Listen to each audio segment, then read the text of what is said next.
ფრთხილად, ვიდეოში ორჯერ ანახსენების სიტყვა ტრეკი.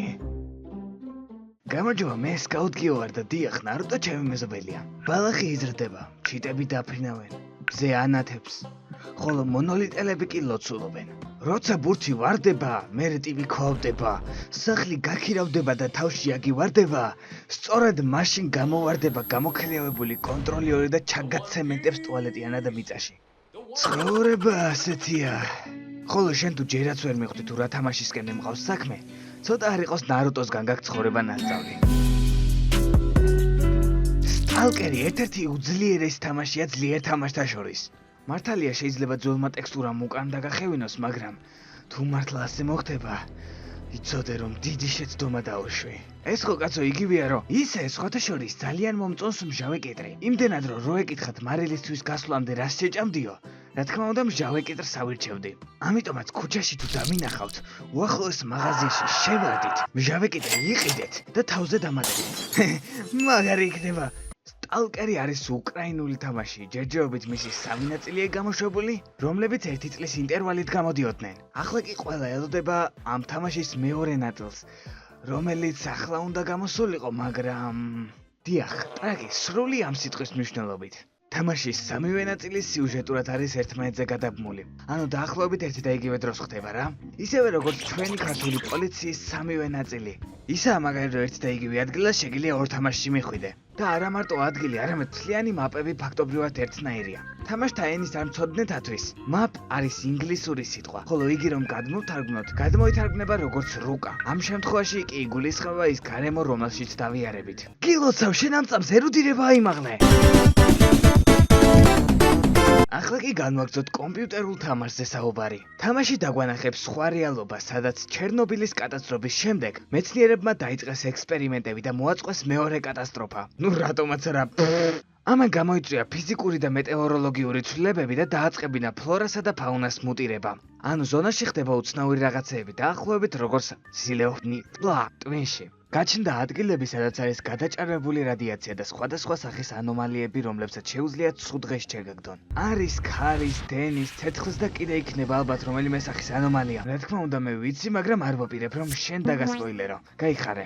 მათ შეუძლიათ დაგაკლონ სიცოცხლის მაჩვენებელი, ანუ ეგრეთ წოდებული hit point-ები და ამავდროულად დაგიზიანონ ჩასაცმელიც. ამ ყველაფრის გარდა გაჩნდა ჩვენთვის, ანუ ნორმალური ადამიანებისთვის, გამოსადეგი არტიფაქტები. ფაქტობრივად სწორედ არტიფაქტების მოპოვების გამო გაივსო ზონა ხალხით, რადგან მათი გაყიდვისას დიდი მაყუდის მოპოვება შეიძლება. არტიფაქტებს შორის კი ჩემი საყვარელია მჟავე კიტრი. არტიფაქტები რეალურად ჩნდებიან ანომალიებთან. ეს მათ მოპოვებას რთულს და საშიშს ქმნის და სწორედ ამიტომაა მათი ფასი მაღალი. აი დაგანახებ მათი მოპოვების შესანიშნავ მაგალითს, რომელიც სტალკერს უფთაცაში გვხვდება. კერძოდ კი იმ მომენტში, როდესაც თამაში იწყება და გვასწავლია, რომ არსებობს ანომალიები და როგორ უნდა მოვიპოვოთ არტეფაქტი. ხო, ისე ბოლტი უნდა ისროლო ხოლმე შენ წინ, რომ გაიგო ანომალია არის თუ არა. ანუ შეგიძლია იქ გავლა თუ არა. ამავდროულად მეორე ხელში დეტექტორი უნდა გეჭიროს, რათა მიხვდე, როდის მიუახლოვდები არტეფაქტს. და მოკლედ ასეთ გზას, რომ გაივლი, ამოვარდება არტეფაქტი, აიღებ და გახარებული სახით გააგრძელებ გზას. როგორც გაიგებ, ახსენე რადიაცია. ამისთვის თამაში არის ცალკე მაჩვენებელი და ეს მაჩვენებელი უნდა აკონტროლო, რადგან თუ დასრული ხარ რადიაციით, ნელ-ნელა შენი სიცოცხლის მაჩვენებელი დაწევას დაიწყებს. რაც როგორც ხვდები, არ არის იმდენად სასიამოვნო, როგორც მჟავე კიტრი.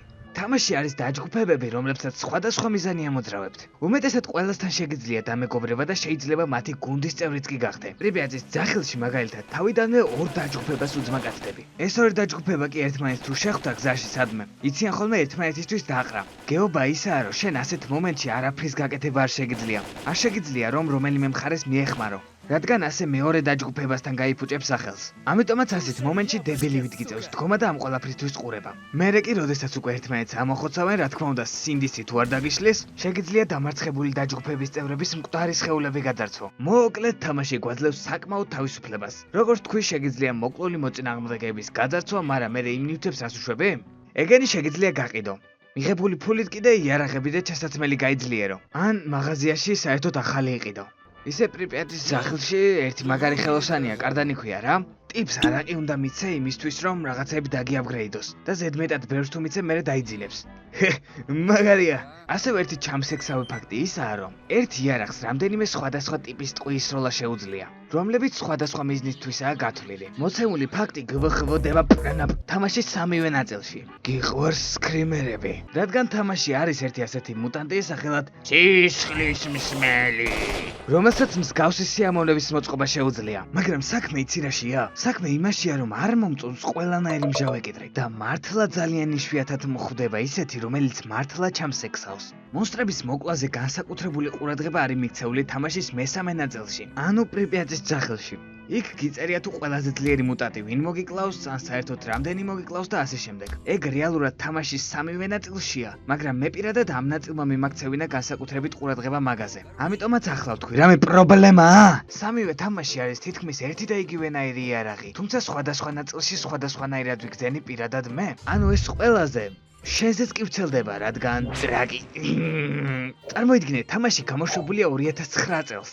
და იმდენად მაგარი კონტენტი და შესრულებაა, რომ ხალხი ახლაც თამაშობს. და მთლიანად ყველაფერი ნანახი აქვს თუ არა პლეიერებს კიდე კაცმა არ იცის. რადგან აქ ხომ გახსნილი სამყაროა, იბოდიალე რამდენიც გინდა, მაგრამ ტყუილად ბოდიალს საიდ კვესტები აქვს ძალიან საინტერესო. აგერ ერთ მისიას განახებ თამაშის მესამე ნაწილიდან. ეს იყო ერთ-ერთი საიდ კვესტი, რომელიც მაშინ ავიღე, როცა თამაში ახალდაწყებული მქონდა. მოკლედ გამაგზავნეს რაღაც არტეფაქტის მოსატანად. წავედი, ვიწვალე, ჯამთელობა დავიზიანე, ძლივს მოვიპოვე და მერე რომ მოვდიოდი, ტიპი მომადგა და მეუბნება. ჩემი ძმაკაცი იბრიდება, სიკვდილს სიცოცხლის საქმეა. ეგ არტეფაქტი უეჭველი უნდა მომცე, რა გთხოვ. როცა ეს ისტორია მოვისმინე, შემეცოდა და რა თქმა უნდა, არტეფაქტი მივეცი.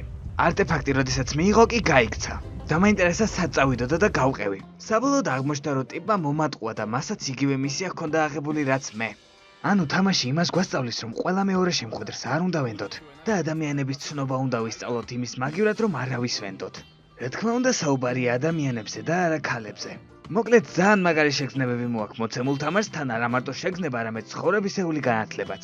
ხო, ისე თავში გრაფიკაზე ცოტა გეობები ვთქვი, არა და ნახე რაცა და რა ბუნება, come on man. აი იმენა შეფასების მხრივ დავუწერდი 4 ფსევდოძაღლს და 1 სისხლის მწოველს 5 ფსევდოძაღლიდან. ამიტომაც როგორც იტყოდნენ, ლამაზი ცოლის პატრონსა უნდა ჰყავდეს ძაღლი ფრთხილი, ან თვითონ უნდა ფრთხილობდეს, ან მისი დედამთილი. მაგრამ ისე გრაფიკაზე გამახსენდა, გამოსულია ამ სამის გარდა კიდე ერთი ნაწილი, რომელიც როგორც ვიცი არაოფიციალურია. მოცემულ თამაშს Stalker Anomaly ქვია და ის გრაფიკის მხრივ უფრო ძლიერად იჩენს თავს. ამ თამაშს კარგად ჯერჯერობით არ გავცნობი ვარ, ამიტომაც ანომალიის შესახებ ვერაფერს ვიტყვი. მე მგონი ვიდეო უკვე ნელ-ნელა დასასრულს მიუახლოვდა. ბოდიში რომ ვიდეოები ამ ბოლო დროს დიდი ინტერვალით იდებოდა. ახლაც კი შემდეგი ვიდეოსთვის შევძლებ თუ არა, ან როდი შევძლებ მოცლას არ ვიცი. ამიტომაც შეეცადი არ გამიბრაზდე. აბა, შენიცი. შენ ხარ ყვავილი ვიცი და როცა შენთან ერთად ვარ, მართლა არ ვიცი რა გითხრა, baby you. შენ ხარ ისე ჩემს თავში, როცა ვარვე ჩემთან, ფიქრობ რა მინდა გითხრო, baby you. ყველაფერი რასაც შვები, ვაკეთებ მხოლოდ შენთვის, ყველაფერს და თან ყოველთვის, baby you.